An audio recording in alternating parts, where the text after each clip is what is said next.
Hey everyone, thanks so much for joining me on the Slice of Healthcare podcast. I'm your host, Jared Taylor. Joining me today is the co founder and CEO of Commons Clinic, Nick Aubin. Nick, how are you today? I am wonderful. Thanks for having me, Jared. Let's talk healthcare. Let's do it. Let's kick things off right out of the gate. If you could tell us a little bit about your background, I know the audience would love to hear that. Yeah, I am a little boring. I've spent my entire career building venture-backed healthcare service businesses, really, kind of running this playbook of building a big, beautiful consumer brand and bringing that to a new, hopefully novel value-based care delivery model. Started my journey about a decade ago running the growth team at Heal, the tech-enabled house call practice. Wild ride there. In early 2018, I left after, unfortunately, in my personal life, one of my closest childhood friends passed away from glioblastoma, and was a crucible moment for me. Made the decision to leave Heal, start a value-based oncology platform with a corporate investor, Cancer Treatment Centers of America, called Aura Oncology. Fast forward a couple of years, I'm on to my third healthcare business, Commons Clinic, which we started about 20 months ago to go build a better future for specialty care. So, in 20 months, a lot's happened already, right? There's been, we'll get into this a little bit later, but there was a funding announcement, this Series A announcement. Um, Talk us through, give us an overview of Commons Clinic and kind of where you're at today.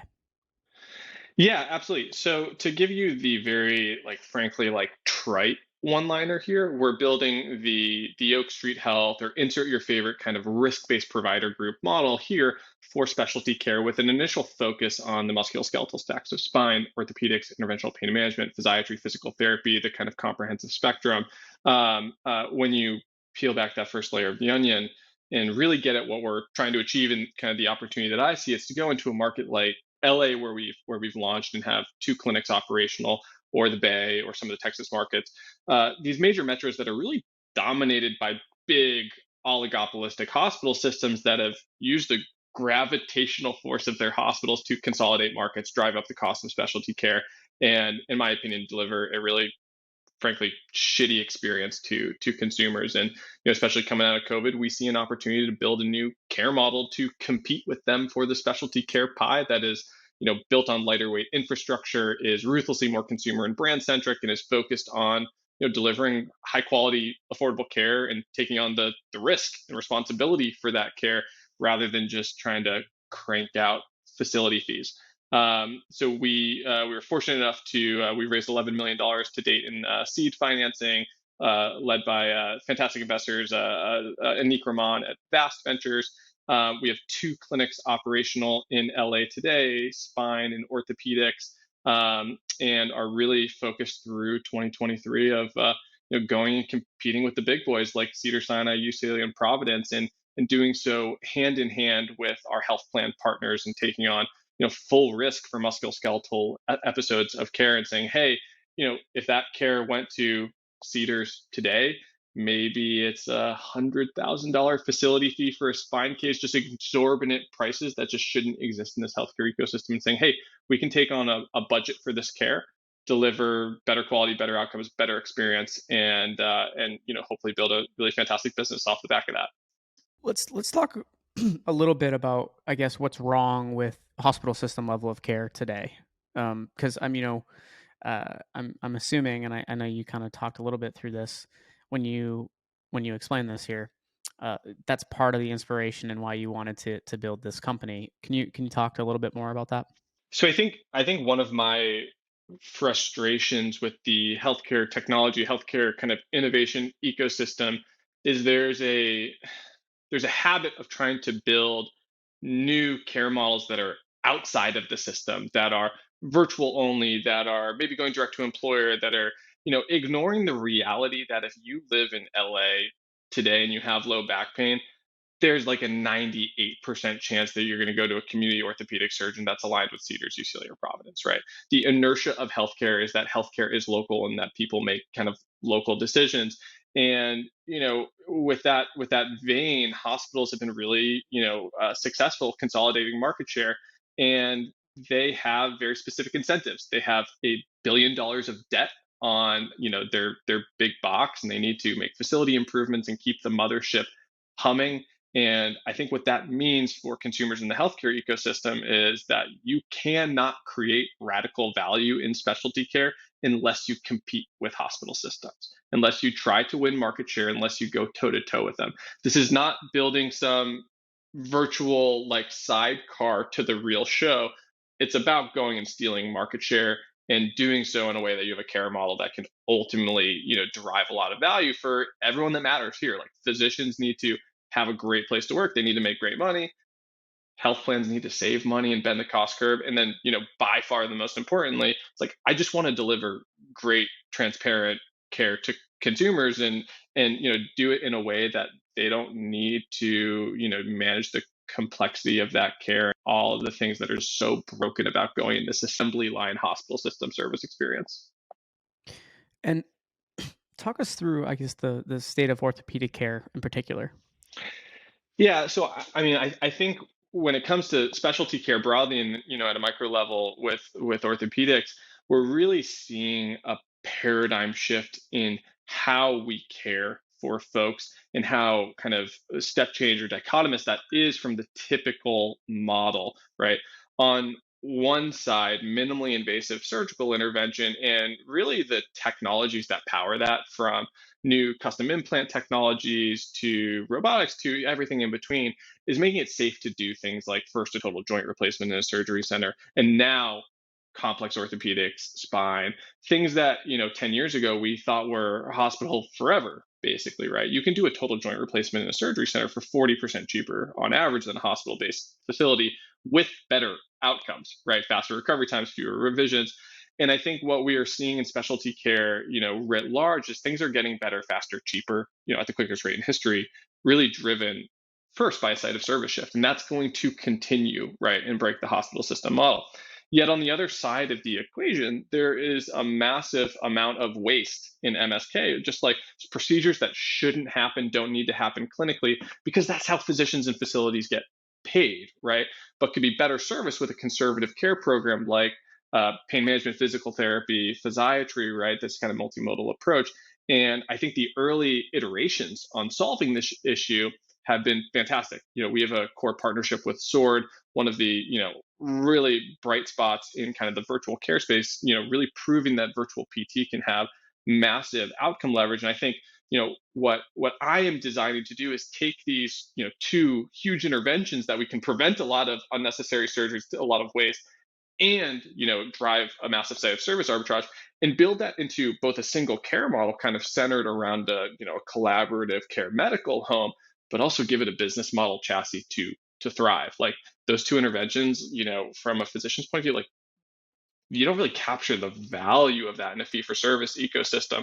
So for me, taking on risk and responsibility for a patient, for a population, is how we can ultimately kind of marry like what is great about all the advancements we've made in orthopedics care and actually give it a sustainable path forward from a commercial perspective. By the way, Nick, seeing you get so excited when you're talking about this and light up is the reason I turned the podcast from audio only to video and audio. So if you're listening to this, go on, check out the video and see how passionate Nick is about this stuff, because I'm loving it. You're making me light up right now because I love the energy. Oh And shucks. love um and love hearing about the partnership too with Sword Health. We had their I'm probably gonna mess up. I think it's Dr. Vijay or Vijay Manadala or something. It was always tough Yeah, for me to get the last name, but he's yeah, he's awesome. Their killer. chief medical officer. Yeah. Yeah, so that's really cool. Well, one of the things, Nick, I always hear, and I think everyone's heard over the last couple of years, is all we've heard is really digital health, digital health, digital health, right? Another telehealth app that's come into the landscape that may or may not be doing something unique, right? There's some that are doing some great things. There's some, not so great. Let's talk a little bit about something different. Let's talk about the role of brick and mortar locations, which is something I feel like we talk less about today, but has such an importance in our healthcare system still. So the reality is that you cannot digital health away a torn ACL, right? People need real healthcare. And ultimately, I think our industry and people building new and novel care models need to focus on the 99% of care that happens in person and create new value there, right? So, on one side, we are all, building new care models and trying to design, okay, how can we deploy this intervention? If I'm Strive Health Monogram, one of these CKD platforms, I need to do a kidney transplant a lot of times to be able to keep this patient out of a DaVita facility for the next 10, 20 years getting dialysis. There is in-person care happening in nearly every single one of these models. I think the better question is not, do you need brick and mortar, what is the role, but rather, how do you weave together all of this kind of hybrid virtual in-person facility outpatient, how do you weave together all of these assets into a care delivery ecosystem that can make sense for your investors and funding sources and kind of match the funding environment, but also accomplish the outcome that you're trying to design, which I think in the vast majority of cases is lower the cost of healthcare, deliver better outcomes. But where I also think and put a kind of premium on is also engendering consumer loyalty and saying, hey, like the Commons Clinic brand needs to mean something to our patients in LA. They need to have a reason to come with us. They need to have a reason to believe in our care. And I think that when it comes to orthopedics, right, like we're competing with inertia. We are competing with a patient having knee arthritis and going to that physician at Cedars and getting kind of sucked into that vortex. They are choosing physicians. They are choosing the brands in market. And in many cases, you cannot build a valuable care model without reckoning with the fact that like people need in-person care. And so, okay, so you take that as a given, and then what do you go do with it, right? We are really focused not just on building like $2-3 million de novo sites, which I think is a very difficult way to build a business, but saying, hey, there are a lot of independent physicians in our markets that are on an island that could use better support from a larger organization, from a contracting perspective, from a branding and marketing perspective, from a technology perspective, and most importantly, from an enhanced clinical services perspective to level up what they're doing, make them more competitive. How do we partner with them? How do we bring them under the Commons umbrella and maybe make it a more capital light approach to building the business, which I think obviously given the macro environment can be very valuable from your ability to grow and scale. But how can we kind of architect the business with the realities that we need in person care, but also the realities that we need to design the business to be effective in a funding environment that's tough. At the beginning of this conversation, you mentioned a recent fundraising event that happened right towards the end of, or was at least announced towards the end of 2022. Can you shed some more light into who participated and really where you see like the use of proceeds focusing in on as you continue to grow and build? Yeah, so I think we've been really fortunate to across our pre-seed and seed rounds to bring in some really fantastic investors. As I mentioned, Anik Rahman from Vast Ventures led our seed round. More recently, we've brought in some really great funds like Floating Point, two early Oscar guys that are thinking about at the fund level bringing the Oscar playbook to a lot of both industries in healthcare and outside of, hey, there's a stale business model, there's a stale operating model. You can bring brand, technology, and business model innovation to it to create new value. And then next to that have brought in a lot of the kind of great angel investors that have founded their own companies. And I'm sure many have been on your podcast, like Tom Lee from One Medical and Galileo. Actually, just last week, Elliot Cohen from PillPack. We were very excited and invested. And yeah, and so with all of this kind of firepower supporting us, what we are really focused on doing is bringing fantastic independent physicians into the platform, supporting them as we shift their businesses over to risk, right, from a legacy fee for service chassis where you're getting paid $3, $4, $5,000 for every case you do, to saying, hey, let's take your patient population and figure out how we can take care of them for a broader budget, right? And I think what 2023 and 2024 has in store for us is really go prove that our care model works, prove that our care model and our business model resonate with physicians, and really solidify long-term partnerships with health plans to to be a core ambulatory health system in their networks, and really relieve some of the pressure that their health system relationships have put on their networks. Really interesting. I mean, congrats on getting those folks, even the Angels, involved too. Getting Tom Lee is amazing. Uh, Anytime you're associated with the people that you're just associate that you mentioned, that's a big deal. It's really interesting to see too how the with as it relates to PillPack, how that acquisition for Amazon's really coming to fruition, right? With their latest announcement on their, what is it, $5 a month for Yeah. your prescriptions, which is wild. Well, It's going to Nick, make a as we bigger impact than like the entire venture-backed healthcare ecosystem, just because TJ and Elliott built an amazing business, an amazing technology stack, amazing operations, and with the Amazon platform, that's how you make a big difference for people. So it's super cool to see. Yeah, I mean, now Amazon has, for your general like telehealth visits, right? Like the clinic that they put together, um, with a good group of folks. But yeah, it'll be interesting to see how that continues to evolve for sure. As we wrap up here, Nick, would love to hear what's next for you and Commons Clinic.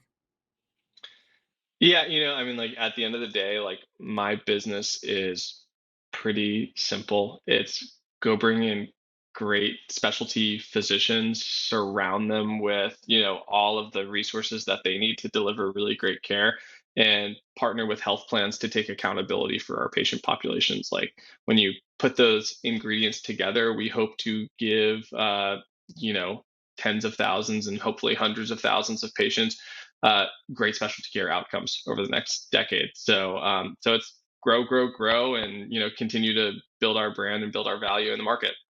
Well, look forward to staying in touch with you and continuing to see how Commons Clinic grows. And hopefully, we can have you come back on again in the near future and talk about some more fun, interesting topics. I'd love it. Thanks so much, Jared.